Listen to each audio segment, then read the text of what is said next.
Poderoso es el Señor, poderoso es el Señor. Amados hermanos y amigos, Dios les bendiga en esta hora. Este es tu hermano Luis Daniel que te saluda en el amor del Señor Jesucristo.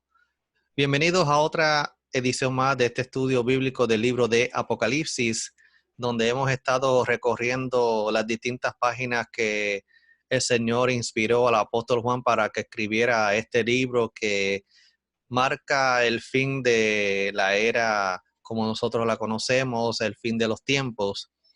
Y en esta noche vamos a continuar con el próximo capítulo del libro de Apocalipsis, que es el capítulo número 6, que se titula de la siguiente manera. Vamos a estar viendo en esta hora los 6 primeros sellos. Como vimos la semana pasada, pues al Señor se le entregó el libro con los 7 sellos, quien decía el capítulo 5 de Apocalipsis que el Cordero era el único digno de abrir los sellos y de velar el contenido que está en ese rollo. Así es que en esta hora vamos a estar viendo qué es lo que contiene este libro y vamos a estar viendo primeramente qué sucede cuando se van abriendo cada uno de los sellos. Vamos a estar viendo los primeros 6 sellos. Y si ustedes pueden buscar en su Biblia, en el libro de Apocalipsis, en el capítulo 6, vamos a estar dándole lectura a este capítulo a medida que vayamos moviéndonos en el estudio. Y vamos a ver a manera de introducción lo que dice. Dice, esta sección da inicio con la apertura del rollo y la secuencia de los sellos, las trompetas y las copas de los capítulos 6 al 16. De manera que a partir del capítulo 6 empezamos a conocer los eventos de juicio de la 70ª semana de Daniel, capítulo 9, del 20 al 27. O sea que cuando se comiencen a abrir los sellos, es que vamos a comenzar a ver qué es lo que va a estar sucediendo en la tierra durante esos 7 años, que es la 70ª semana de la visión que Dios le dio al profeta Daniel sobre el pueblo de Israel y eventualmente que va a estar impactando el mundo entero. Esta sección contiene pormenores de los juicios y acontecimientos propios del periodo de la tribulación. Desde su comienzo con la apertura del primer sello, Cristo fue el único que se halló digno de abrir el rollo pequeño, que es el título de propiedad sobre el universo entero. A medida que él rompe los 7 sellos que aseguran el rollo, cada sello desata una nueva demostración del juicio de Dios sobre la tierra. Como vimos la semana pasada, en el capítulo 5, pues solamente había uno en el cielo digno de abrir ese rollo y de romper sus sellos. Jesucristo, el Cordero de Dios, el Cordero inmolado, fue el único, como dice ahí en la transparencia, que se halló digno de abrir ese rollo y de develar su contenido. Así es que vamos a estar viendo el contenido de este capítulo 6. Vamos a estar viendo a medida que se van abriendo los distintos sellos qué es lo que estará sucediendo en la tierra. Y vamos a ver los 4 primeros sellos, que es lo que comúnmente se le conoce como los 4 jinetes del Apocalipsis o los 4 caballos del Apocalipsis. Vamos a ver el contenido de cada uno de estos primeros 4 sellos en su Biblia. Pueden leer en capítulo 6 de Apocalipsis los versículos del 1 al 8 y dice de la siguiente manera. Vamos a leer lo corrido y luego lo vamos a analizar cada sello. Dice así: vi cuando el Cordero abrió uno de los sellos y oí a uno de los 4 seres vivientes decir con voz de trueno, ven y mira. Y miré, y aquí un caballo blanco, y el que lo montaba tenía un arco, y le fue dada una corona, y salió venciendo y para vencer. Cuando abrió el segundo sello, oí al segundo ser viviente que decía, ven y mira. Y salió otro caballo, bermejo, y el que lo montaba le fue dado poder de quitar de la tierra la paz y que se matasen unos a otros, y se le dio una gran espada. Cuando abrió el tercer sello, oí al tercer ser viviente que decía, ven y mira. Y miré, y he aquí un caballo negro, y el que lo montaba tenía una balanza en la mano. Y oí una voz de en medio de los 4 seres vivientes que decía: 2 libras de trigo por 1 denario, y 6 libras de cebada por 1 denario, pero no dañes el aceite ni el vino. Cuando abrió el 4º sello, oí la voz del 4º ser viviente que decía: ven y mira. Y miré, y he aquí un caballo amarillo, y el que lo montaba tenía por nombre Muerte, y el Hades le seguía, y le fue dada potestad sobre la 4ª parte de la tierra, para matar con espada, con hambre, con mortandad y con las fieras de la tierra.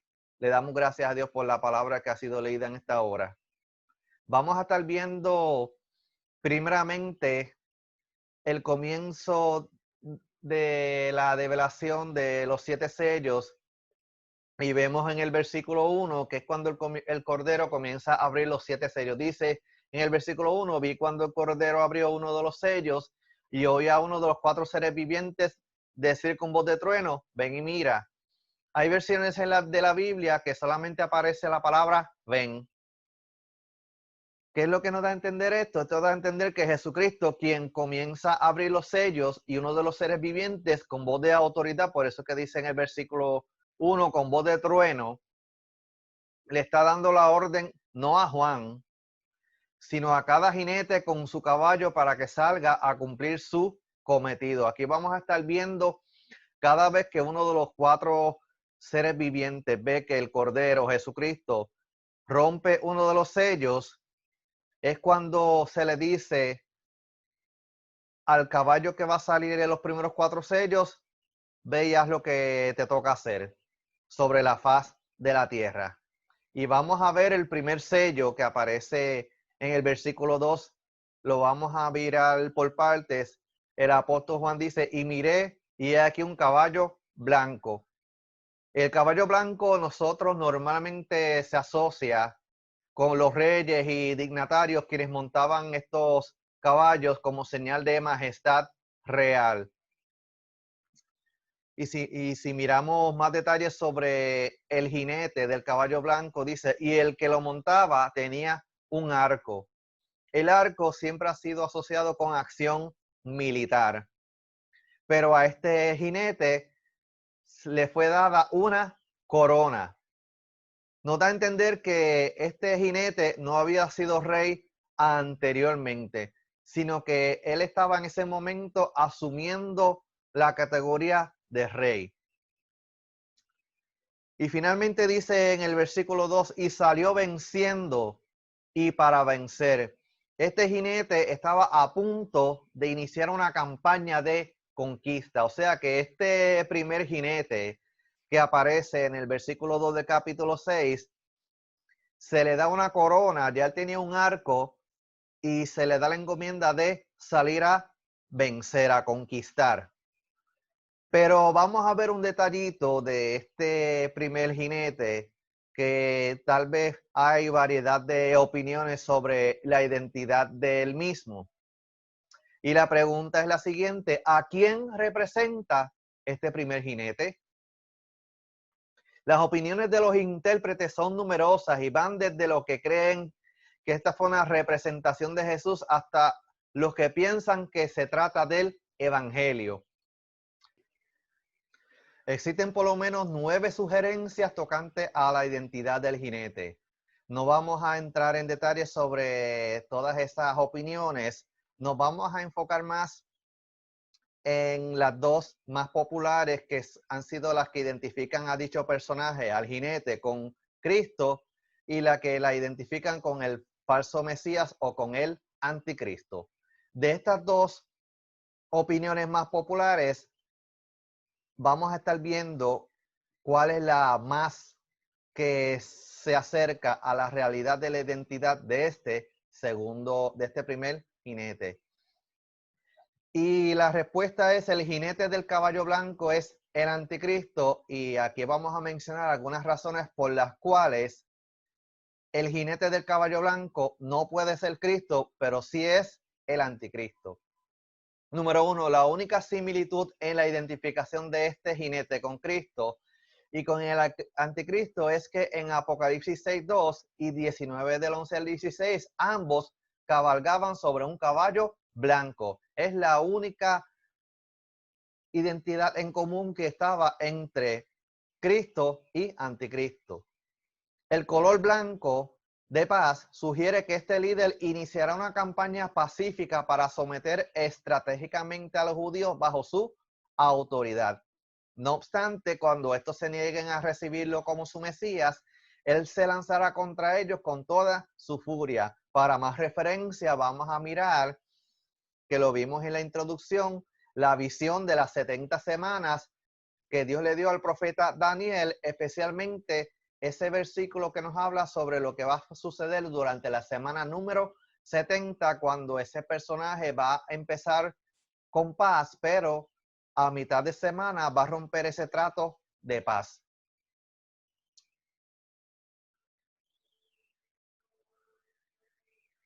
Número 3, a este jinete le fue dada una corona, la cual le otorgará el dragón Satanás. Segunda de Tesalonicenses 2:9. Mientras que Cristo posee muchas coronas de su dignidad como Rey de Reyes. Cuando miremos esta característica en el capítulo 19, vamos a ver que Cristo, cuando descienda en su caballo blanco, va a tener muchas coronas. Rey de Reyes y Señor de Señores. Número 4, tenía un arco. Este personaje conquista el mundo por medios diplomáticos y pacíficos, pero si notan en la descripción de ese jinete, él tenía un arco, pero no tenía flechas, trayendo una paz falsa, según Primera de Tesalonicenses 5:3. Al llevarle una corona número 5, dice, la cual se le otorgó, sale conquistando y con el propósito de conquistar. A este personaje, a este jinete, se le da una corona para que salga a conquistar al mundo. Vamos entonces a ver la identidad del segundo sello, que dice en el versículo 3. Y salió otro caballo bermejo. El color bermejo significa rojo fuego y destaca el derramamiento de sangre. Y al que lo montaba le fue dado poder de quitar la tierra, la paz. Este derramamiento de sangre tendrá lugar cuando la paz sea quitada de la tierra. O sea que si vimos el jinete anterior, iba a venir en una aparente son de paz, pero este segundo jinete va a traer guerra, va a traer derramamiento de sangre sobre la tierra. Gloria a Dios. Y sigue diciendo el versículo 4, y que se matasen los unos a los otros, denotando una gran matanza, una matanza a niveles globales. Finalmente dice en el versículo 4, y se le dio una gran espada.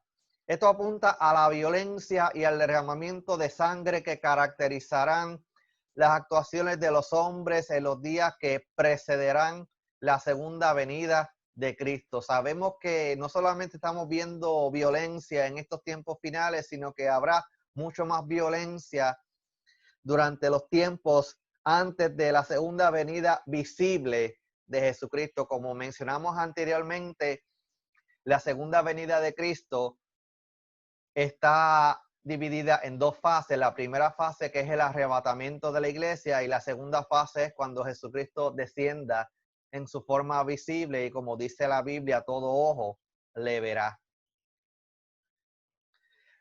Vamos a estar viendo un detalle sobre, no solamente sobre este segundo sello, sino también nos cubre parte del primer sello.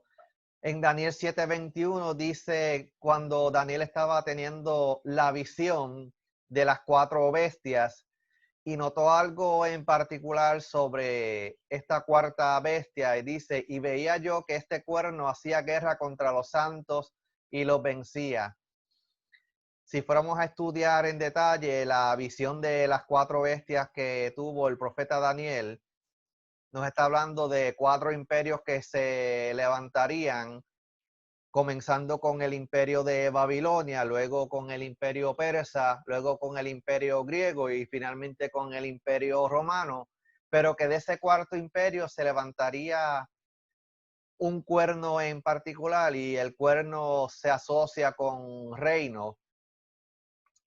Y este cuerno, dice el versículo 21, que hacía guerra contra los santos y los vencía. Se asocia este cuarto cuerno, este cuerno de esta cuarta bestia con el anticristo, con el que va a salir para hacer guerra contra los que queden en la gran tribulación y los va a vencer.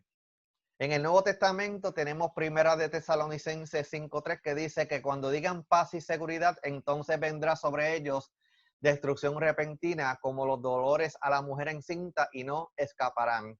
El primer jinete va a traer una aparente paz, pero el segundo jinete va a comenzar a traer la guerra, derramamiento de sangre, matanza a nivel global. Pero su enfoque principal va a ser sobre el pueblo de Israel, que es el cumplimiento de la semana número 70 de la visión de las 70 semanas que Dios le dio al profeta Daniel.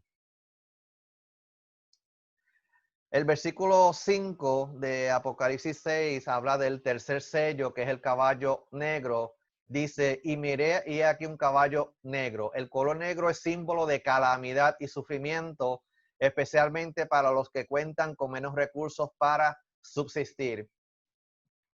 Como consecuencia de la guerra anunciada por el simbolismo del caballo rojo, que era el de derramamiento de sangre, la gente sufrirá una terrible escasez de alimento. La guerra trae calamidades y una de ellas es escasez de alimento porque se cortan los suministros, la cadena de distribución alimenticia se ve afectada por las distintas guerras.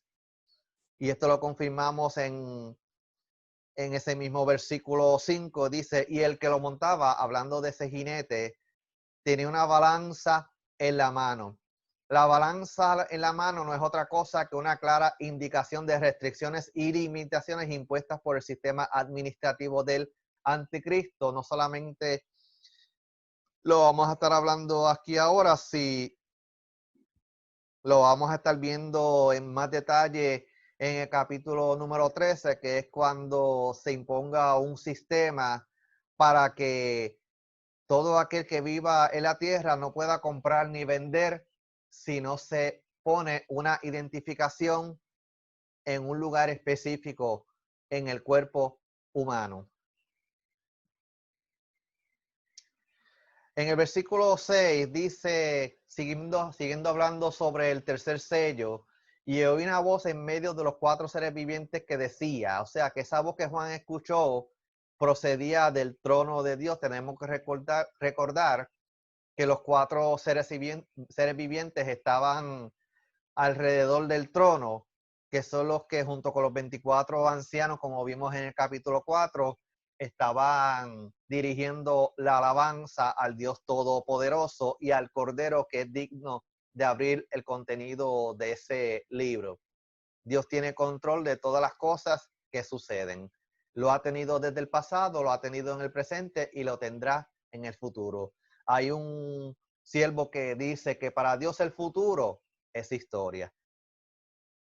Finalmente sigue diciendo 2 libras de trigo por un denario. Esto significa que el salario de un hombre por un día es lo que significa el denario, que era una moneda equivalente al salario de un jornalero por el día. O sea que el salario de un hombre por un día de trabajo no le va a servir para proveer alimento a su familia por ese día. O sea que los precios de los alimentos básicos van a subir de manera demasiado rápida, a niveles alarmantes. Y 6 libras de cebada por un denario, o sea que va a tener que buscar el alimento más barato para dar a su familia lo mínimo para alimentarse. O sea que en aquellos tiempos el trigo va a ser mucho más caro que la cebada. La cebada es un alimento pues que es lo que se usa también para alimentar, pero que va a costar mucho menos, pero que aún así va a estar bastante caro adquirir alimentos para las familias que estén en esos tiempos de la gran tribulación. Termina diciendo el versículo 6, pero no dañes el aceite ni el vino. Algunas cosas no serán afectadas en estas primeras fases de los sufrimientos de la tribulación. No obstante, el énfasis de este tercer sello es que habrá escasez de productos alimenticios básicos. O sea que lo que es la canasta básica va a sufrir una escasez a nivel global, causando que lo que es la fórmula de oferta y demanda, pues va a haber esta escasez alimenticia y va a causar que los precios se disparen por las nubes. Esperamos que tú y yo no estemos en ese grupo, que nosotros podamos escapar el día que nos toque partir de este mundo, sea que muramos o sea que estemos vivos en el día cuando suene la trompeta y Cristo venga a buscar a su pueblo. Pero no dañes el aceite ni el vino. Sigue ahí siguiendo sobre ese particular. Hay un comentario que aparece aquí, dice, el vino y el aceite, aunque muy deseable, no se puede comparar con el trigo y la cebada de los cuales se hace el pan. Y como dice el comentarista Matthew Henry, si las personas carecen de medios para comprar pan, ¿de dónde podrán comprar vino y aceite? O sea que si para lo básico se va a hacer difícil, imagínate el vino y el aceite, que es aún más caro. ¿De dónde van a sacar dinero para poder comprar esos elementos? O sea que en esos tiempos la cosa va a estar bien apretada, esperando que tú y yo no estemos en esos tiempos, porque nos las vamos a ver difíciles si nos llegamos a quedar. Vamos entonces al versículo 7, que es el cuarto sello, que es el caballo amarillo. Y dice, miré y he aquí un caballo amarillo. En algunas traducciones aparece el color verde amarillento, dando a entender la palidez de una persona enferma. Como resultado inevitable de la guerra y debido a la desnutrición causada por la escasez de alimentos, habrá una proliferación de enfermedades, pestes y epidemias. Lo que estamos viviendo ahora con la epidemia del COVID-19 no es nada comparado con lo que sucederá en esos tiempos finales, cuando haya escasez grande de alimentos y también se verán afectados los medicamentos, que la distribución va a ser tan escasa que quizás los más adinerados son los que puedan adquirir estos productos, y la clase trabajadora es la que va a sufrir las consecuencias. Van a haber aumentos de enfermedades, pestes, epidemias, etcétera, etcétera. Y sigue diciendo en el versículo 8, y el que lo montaba tenía por nombre Muertes, y el Hades le seguía. El símbolo incluye aquellas muertes que son el resultado de las calamidades causadas por la guerra, el hambre y la desolación, donde las fieras se alimentan de los muertos. Todo esto trae epidemias sobre la tierra, pero detrás de todo esto viene el infierno siguiendo a este jinete. Lo que indica esta imagen es que más terrible aún que la física, la muerte física, es la muerte eterna que amenaza a los que mueren sin la fe en el Cordero. Hay mucha gente que muere en nuestros tiempos, pero aunque físicamente están muertos, pero su alma está en el paraíso, en el descanso. Pero los que mueren sin Cristo, lamentablemente, y se lo tengo que decir, por más que recen para que lo saquen de pena, para sacarlo de el purgatorio y lo que sea, la Biblia no dice nada de eso. El que muere sin Cristo se va para el infierno, esperando la muerte eterna, que eso lo vamos a describir más adelante. Siguiendo este versículo 8, y le fue dada potestad sobre la cuarta parte de la tierra. Esto significa que si bien el juicio será calamitoso y severo, no afectará a todos los habitantes de la tierra.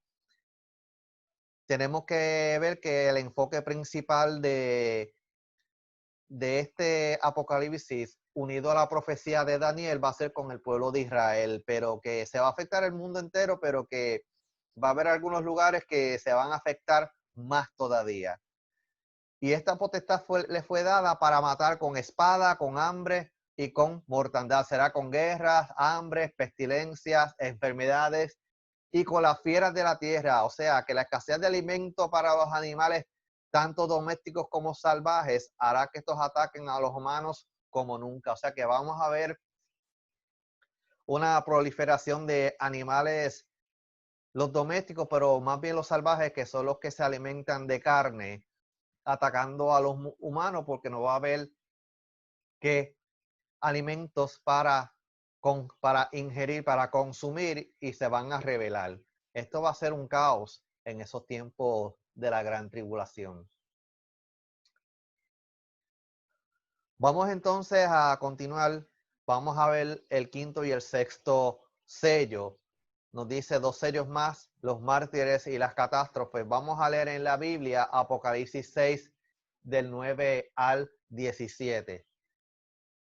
Y dice así la Biblia: cuando abrió el quinto sello, vi bajo el altar las almas de los que habían sido muertos por causa de la palabra de Dios y por el testimonio que tenían. Y clamaban a gran voz diciendo: ¿hasta cuándo, Señor santo y verdadero, no juzgas y vengas nuestra sangre en los que moran en la tierra? Y se les dieron vestiduras blancas y se les dijo que descansasen todavía un poco de tiempo hasta que se completara el número de sus consiervos y sus hermanos, que también habían de ser muertos como ellos. Miré cuando abrió el sexto sello, y he aquí hubo un gran terremoto, y el sol se puso negro como tela de silicio, y la luna se volvió toda como sangre. Y las estrellas del cielo cayeron sobre la tierra, como la higuera deja caer sus higos cuando es sacudida por un fuerte viento.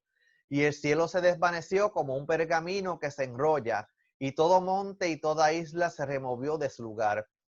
Y los reyes de la tierra y los grandes ricos, los capitanes, los poderosos y todos siervos y libres, se escondieron en las cuevas y entre las peñas de los montes, y decían a los montes y a las peñas: caed sobre nosotros y escondednos del rostro de aquel que está sentado sobre el trono y de la ira del Cordero, porque el gran día de su ira ha llegado. ¿Y quién podrá sostenerse en pie? Vamos a mirar lo que significan estos versículos que leímos.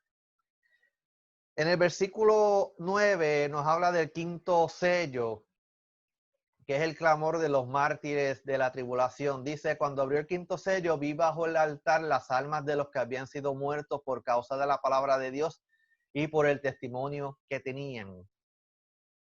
Mientras que los primeros 4 sellos se desarrollarán en la tierra, el escenario del quinto sello es celestial. Dice una nota aquí, que lo voy a explicar ya mismo. Dice: así como la sangre, que es la vida de los animales, se echaba al pie del altar en Éxodo 29:12 y Levítico 4:7, las almas de los que den su vida por su fe en Cristo se encontrarán debajo del altar celestial. Vamos a estar explicando qué significa esto, y al final vamos a contestar una pregunta y se la voy a adelantar. ¿Qué va a suceder con los que se queden luego del arrebatamiento de la iglesia? ¿Se perdieron irremediablemente o van a tener una oportunidad de salvarse durante ese periodo de la gran tribulación? La pregunta es: ¿quiénes son estas almas? ¿Quiénes serán estas almas? Algunos suponen que se trata de los mártires de la iglesia de todos los tiempos, pero se ha probado que la iglesia ya ha sido arrebatada por Jesús antes de la tribulación. Dice la Biblia que los muertos en Cristo resucitarán primero. Primera de Tesalonicenses 4. O sea que los que murieron en Cristo, que llevan cientos o miles de años enterrados, sus cuerpos, si queda algún remanente, en ese momento van a resucitar con un cuerpo inmortal e incorruptible. Y luego los que estemos vivos en ese tiempo seremos transformados. Este cuerpo que tenemos de mortalidad va a ser transformado en uno de inmortalidad.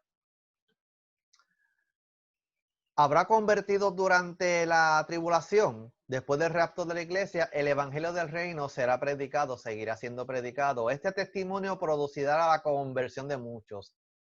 Esos convertidos serán perseguidos por dar testimonio de su fe en Cristo y un número grande de ellos sufrirá martirio. Yo quiero entrar en un detallito sobre esto ya mismo para así aclarar algunos puntos controvertibles sobre esta aseveración. Y clamaban a gran voz diciendo: ¿hasta cuándo, Señor, santo y verdadero, no juzgas y vengas nuestra sangre en los que moran en la tierra? Estas almas simbolizadas en la sangre se dirigen al Dios como al amo, soberano Señor, que es santo para hacer justicia y es verdadero y fiel. Es decir, fiel y constante en el cumplimiento de sus promesas, a fin de que se haga juicio y vindicación de sus vidas, cegadas por la persecución del anticristo, y acelere así el triunfo total del Señor mediante la implantación del reino mesiánico milenario de Cristo, tras la derrota total de sus enemigos, como dice el comentarista Matthew Henry.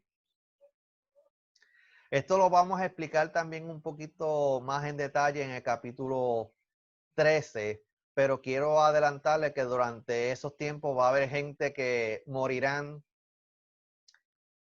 por causa de el evangelio, por causa de Jesucristo, por no querer seguir las reglas que impondrá el anticristo durante esos 7 años. Voy a entrar en detalle también en el capítulo número 13.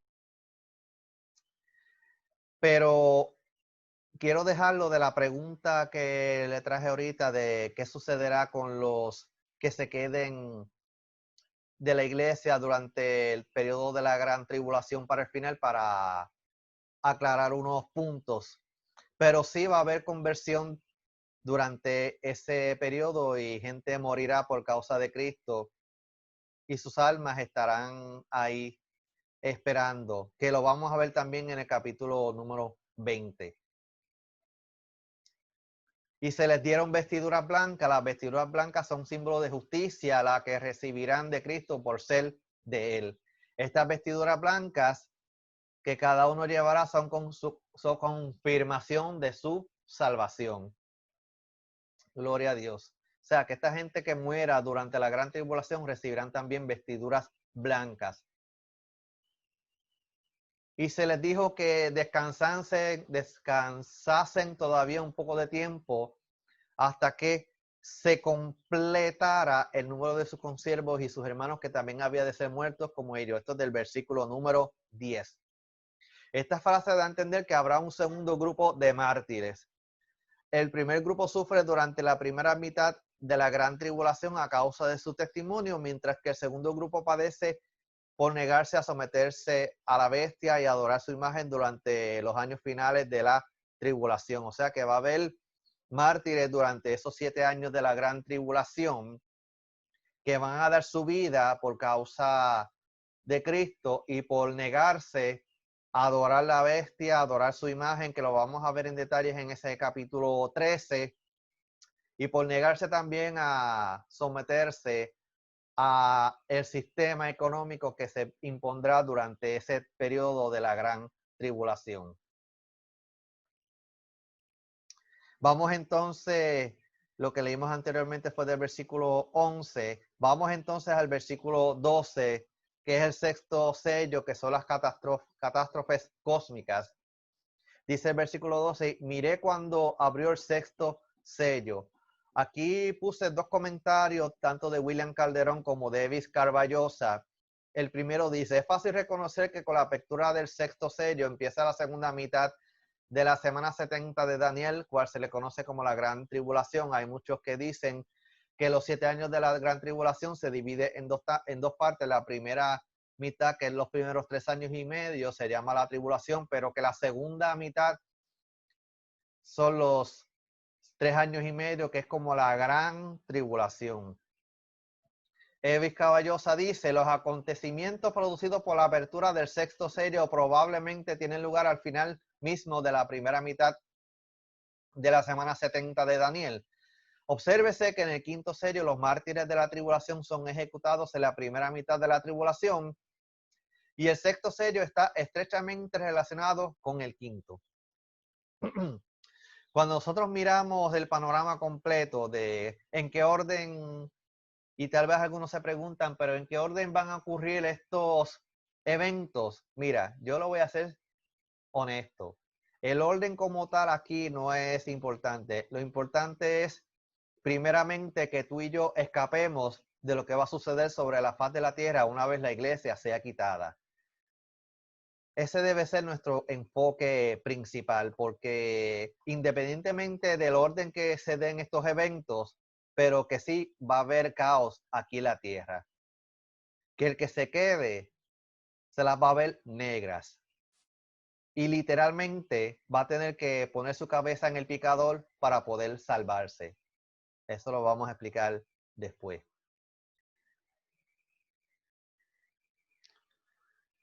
Dice también en el versículo 12, y he aquí un gran terremoto.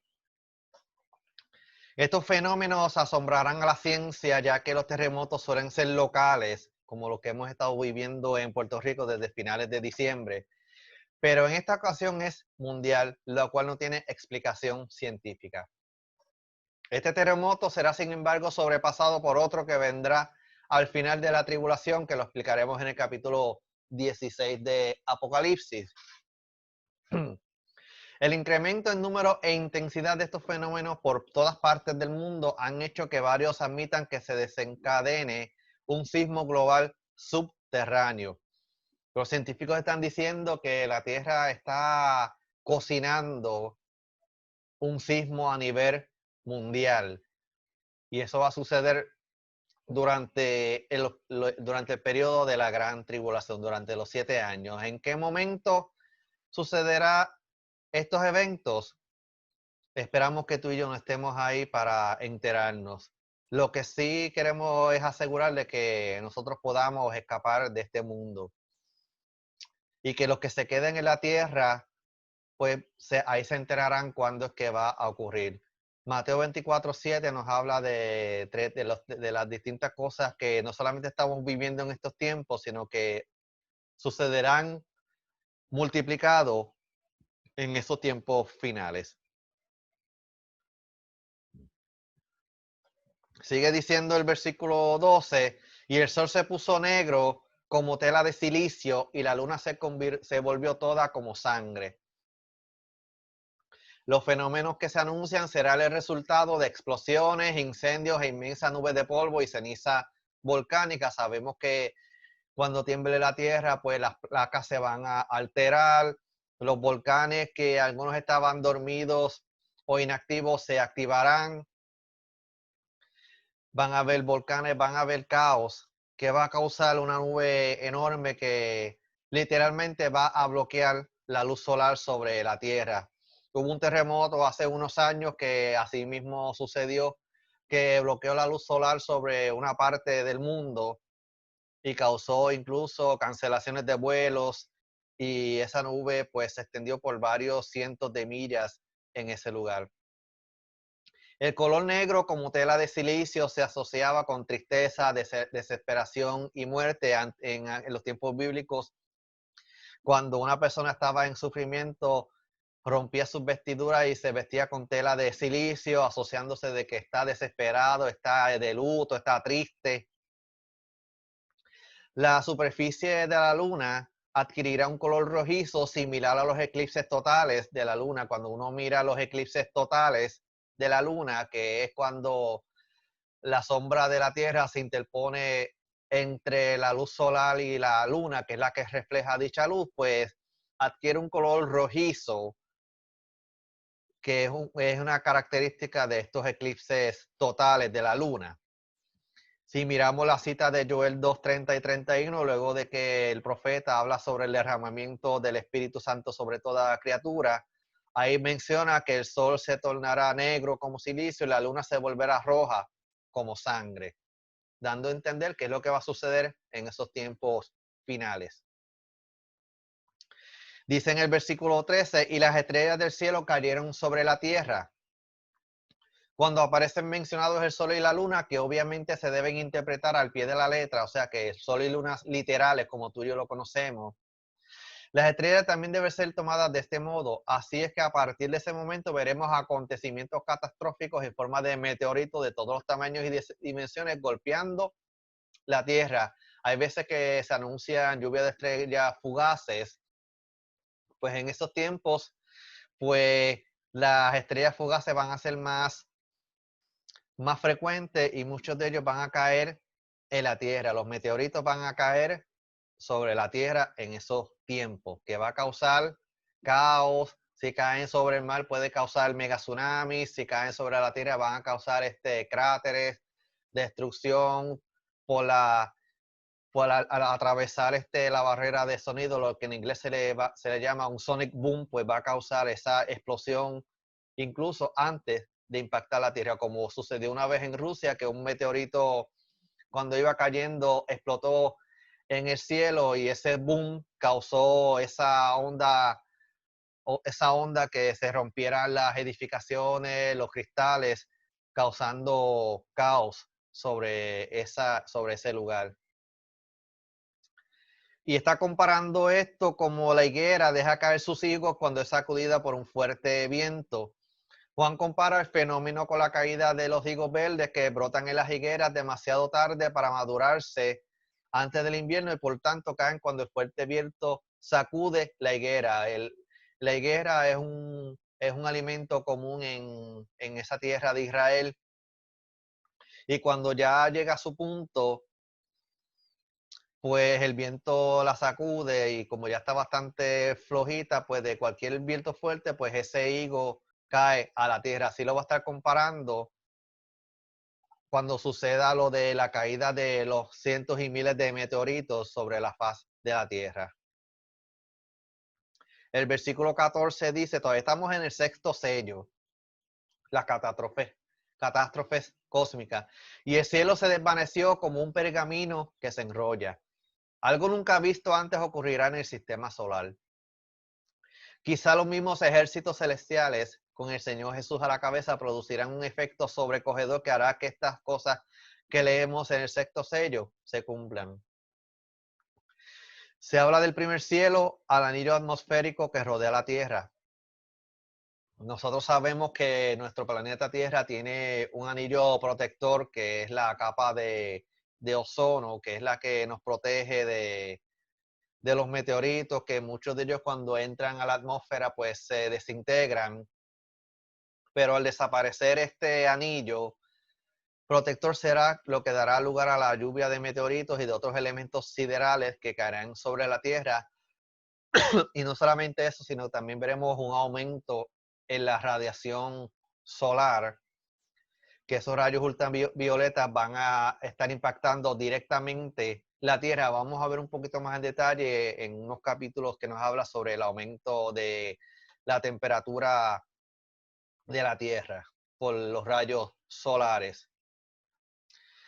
El versículo 15 nos dice, versículo 14, y todo monte y toda isla se removió de su lugar.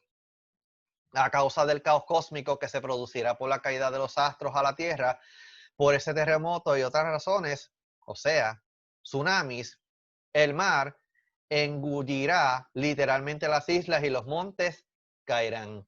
Aparte del aumento vertiginoso de la temperatura que causará que los glaciares y los polos se derritan y el nivel del mar suba. En el versículo 15 dice, y los reyes de la tierra y los grandes, los ricos, los capitanes, los poderosos y todos siervos y todo libre se escondieron en las cuevas y entre las peñas de los montes. En lugar de manifestar arrepentimiento, los habitantes de la tierra de todos los estratos sociales se llenan de pánico. Procuran esconderse en las cuevas y entre las peñas en busca de autoliberación.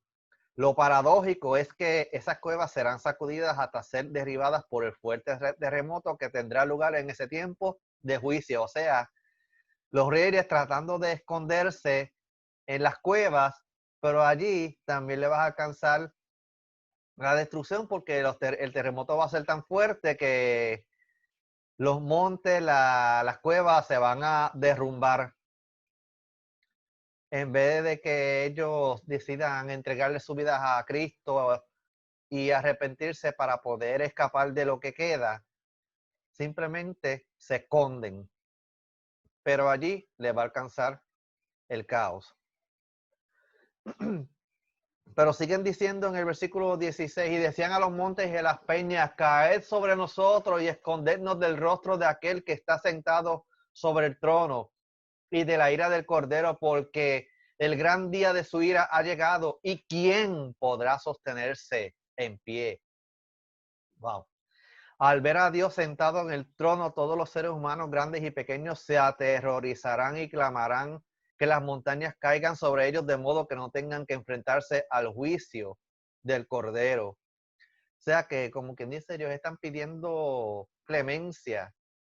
Por favor, escóndenos, porque la ira de Dios está encima de nosotros.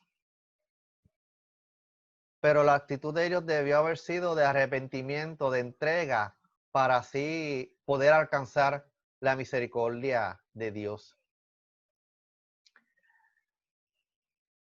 Ahora vamos a estar contestando esta pregunta que surge mucho cada vez que uno habla sobre estos temas del libro de Apocalipsis. Y la pregunta es la siguiente: ¿los dejados atrás en la iglesia en el rapto tendrán una segunda oportunidad o se perderán sin remedio? Hay variedad de opiniones sobre esta pregunta. Hay algunos que opinan que el que se quede luego del arrebatamiento de la iglesia, pues se pierde irremediablemente. Toman como cita Apocalipsis 3:16, que dice que por cuanto eres tibio y no frío o caliente, te vomitaré de mi boca. Y muchos dirán, pues una vez uno vomita algo, pues ya no lo va a recoger para atrás.